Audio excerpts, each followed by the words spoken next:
Nesse vídeo vamos falar sobre os capítulos 34 a 36 de Segundo Crônicas, e assim nós vamos terminar o livro de Segundo Crônicas. E nós temos aqui a história de Josias, o filho de um rei terrível, Manassés. Manassés foi um filho, não é filho de Manassés, é filho de Amon. Amon foi dois anos. Amon era filho de Manassés e Josias é filho de Amon. Mas Amon seguiu no mesmo caminho de Manassés, antes de Manassés arrepender. Então, filho de um rei muito ruim e um rei maravilhoso. Tinha 8 anos quando começou a reinar, e com 16 anos ele começou a buscar o Senhor, Deus de Davi, seu pai, versículo 3 do capítulo 34.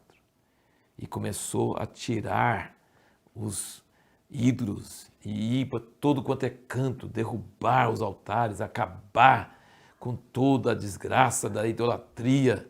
E aí mandou limpar o templo. Veja bem, ele estava fazendo tudo isso sem ter a lei de Deus, ele não tinha conhecimento. E quando eles estavam limpando a casa de Deus de toda a sujeira que tinha acumulado com Manassés e com Amon, eles acharam o livro da lei na casa de Deus. Isso é impressionante. Veja bem aqui no capítulo 34 e no versículo 15. Disse Elquias a Safã, escrivão: achei o livro da lei na casa do Senhor. E entregou o livro a Safã. Pensa bem, meus irmãos, que coisa tremenda. O povo de Deus, a casa de Deus, e eles não tinham noção da palavra escrita de Deus. Quando leram, depois deram para o rei ler, ele chorou, rasgou as vestes. E sabe o que ele fez? Ele mandou procurar uma profetisa, porque na época era ela que podia ter a palavra de Deus para aquela época. Não basta você ter a palavra escrita, mas não basta também você ter a palavra de profeta. Você tem que ter a palavra escrita e a palavra de alguém profeta. E ele mandou perguntar, ele falou assim: eu estou lendo aqui que de tudo que Deus falou para a gente não fazer, a gente fez. E a ira de Deus está contra nós. Eu quero saber o que Deus está pensando de nós agora. E aí ela confirmou para eles que Deus ia mandar o furor sobre eles, que não tinha retorno, que não tinha o que fazer. Mas falou no versículo 26, todavia ao rei de Judá que vos enviou para consultar o Senhor, assim lhe direis, assim diz o Senhor Deus de Israel, quantas palavras que ouviste, que é a palavra escrita da lei, porquanto teu coração se enterneceu e te humilhaste perante Deus, ouvindo as suas palavras contra este lugar e contra seus habitantes, e te humilhaste perante mim, e rasgaste as tuas vestes, e choraste perante mim, também eu te ouvi, diz o Senhor, eis que te ajuntarei a teus pais, tu serás recolhido ao teu sepulcro em paz, e os teus olhos não verão todo o mal que hei de fazer sobre este lugar e sobre seus habitantes. Então pegou a palavra escrita e ligou com a palavra atual de um profeta, de uma profetisa naquela época. Que coisa maravilhosa, que coisa tremenda. Que você pega a palavra escrita, que é a Bíblia, e você pega a palavra dada pelo Espírito Santo para alguém hoje, ligando a palavra escrita com os acontecimentos atuais, e isso traz arrependimento e traz mover de Deus.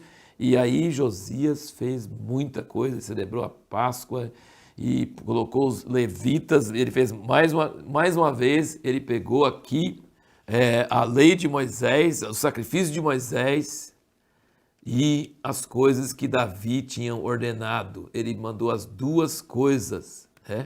Aqui ele fala que ele pegou o sacrifício de Moisés, colocou em ordem, no versículo 6 do capítulo 35, diz: imolai a Páscoa, santificai-vos, preparai-a para vossos irmãos, fazendo conforme a palavra do Senhor dada por intermédio de Moisés. E no versículo 15 ele fala: os cantores, filhos de Asaf, estavam no seu posto, segundo o mandato de Davi, de Asaf, de Emã, de Jedutum, vidente do rei.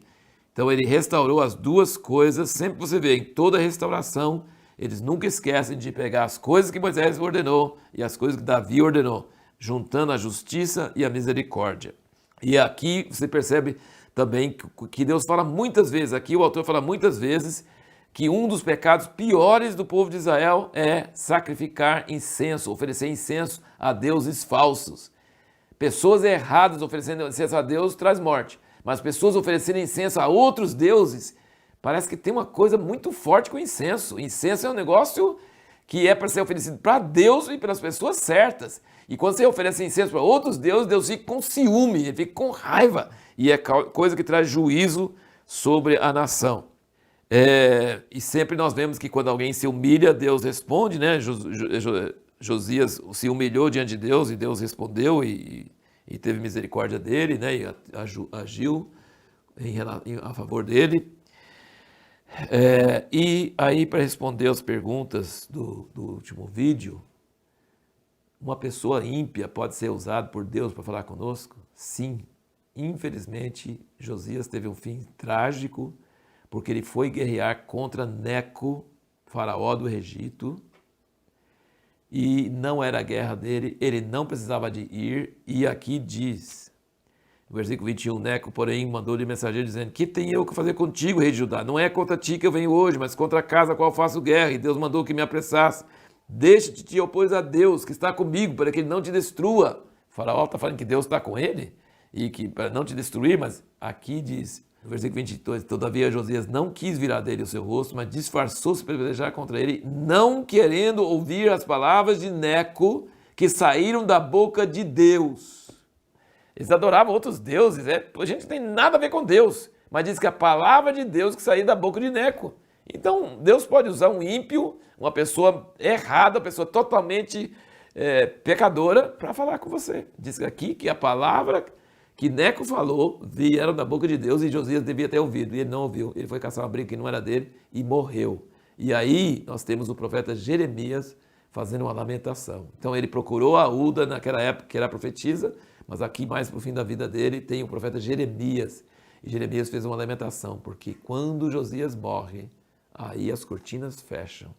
E aí vai vir a destruição, porque é o que ela tinha falado. Você se humilhou, enquanto você estiver vivo, não vai ter destruição. Quando ele morreu, e morreu jovem, morreu novo, morreu sem necessidade. Grande lamentação do profeta Jeremias sobre ele. E aí no capítulo 36, que é o último capítulo de 2 Crônicas, mostra rapidamente os filhos de Josias e os netos e como é que foi. Foi só caindo, pecando cada vez mais. E aí dá um resumo aqui do motivo disso, né, dos motivos disso. Que ofereciam incenso para outros deuses, endureciam seu coração, que eles aumentavam a sua infidelidade, seguindo todas as abominações dos gentios, profanaram a casa de Deus. E o Senhor Deus de seus pais falou-lhes persistentemente por intermédio de seus mensageiros, porque se compadeceu do seu povo, da sua habitação. Eles, porém, zombavam dos mensageiros de Deus, desprezando as suas palavras, mofando os seus profetas, até que o furor do Senhor subiu tanto contra o seu povo, que mais nenhum remédio houve. Sabe o que é santificar o nome de Deus? É defender a honra dele, é dizer que quando ele mandou juízo sobre Israel, não foi culpa de Deus, não foi Deus que não cumpriu a sua aliança, foi o povo. E quem escreveu aqui, a gente acredita que foi Esdras, ele está santificando o nome de Deus e está dizendo, foi nós que pecamos, não foi Deus. E Deus ainda nos deu colher de chá. Deus mandou profetas sempre, na época mais escura, adorando bezerro de ouro, aquelas abominações, aquelas coisas todas, sempre tinha profeta, sempre tinha profeta, sempre tinha profeta. Deus não abandonou seu povo, mas aí se tornou uma coisa que não tinha mais jeito. E aí diz que a terra então vai descansar os seus sábados. Sabe o que é os sábados? Cada 7º ano a terra era para descansar, não descansou. E aí diz, o profeta Jeremias falou que vai ficar 70 anos, vai juntar todos aqueles anos que não descansou a terra, vai descansar tudo de uma vez. Então aqui fala sobre isso, que Deus falou que a terra tinha que ficar, eles tinham que ficar no cativeiro na Babilônia 70 anos até que a terra gozasse dos seus sábados, daquele descanso que tinha que ter. Isso fala em Levítico. Moisés já tinha predito que isso ia acontecer, que se eles não guardassem a lei do Senhor e não guardassem o ano sabático de descanso, que Deus ia expulsar eles da terra para que a terra gozasse seus sábados tudo uma vez. E aqui uma coisa interessante é que ele fala sobre os vasos. Aqui não fala nada sobre a arca. Desse ponto em diante, ninguém sabe o que aconteceu com a arca. Ninguém sabe. Até hoje. Nunca se achou essa arca. Nunca. Os babilônios não levaram para a Babilônia a arca, levaram tudo mais. Inclusive o que levaram e depois foi trazer de volta foi os vasos. E aqui fala bastante sobre os vasos preciosos que levaram. Os vasos preciosos que levaram e tal.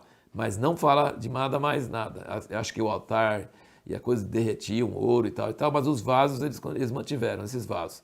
Mas a arca, Ninguém sabe o que aconteceu com essa arca. Ninguém sabe até hoje o que aconteceu com essa arca. E a pergunta que nós vamos procurar responder no próximo vídeo, começando o livro de Esdras, é: o que provocou o retorno do cativeiro da Babilônia para Jerusalém?